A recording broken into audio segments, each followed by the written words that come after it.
to sú tí efedrínoví a smažky, pikery, 5-kiloví chlapci, to sú tí efedrínoví a fosforoví.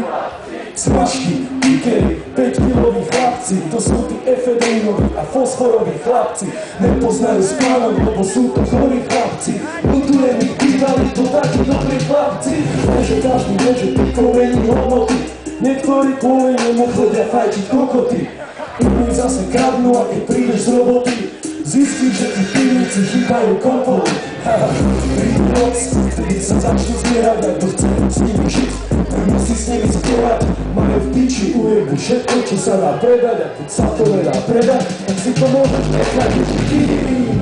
Už sa nesú, majú plné igelitky, čo mi nesú, čo mi majú nové lopky, o 2 minút neskôr si už delia bodky. Pikery sú do lopka, čo v plnení sú žarovky.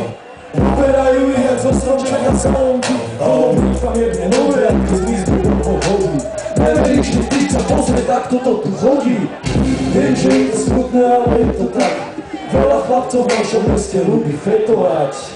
Viem, že je to smutné, ale je to tak. Veľa chlapcov v našom meste ľúbi. Už ich vidím, už sa nedú, už sú tu, už sa nesú, sú si 5-kiloví chlapci, už ich vidím, už sa nedú, už ich vidím, už sú tu, už sú tu, už sú 5-kiloví chlapci.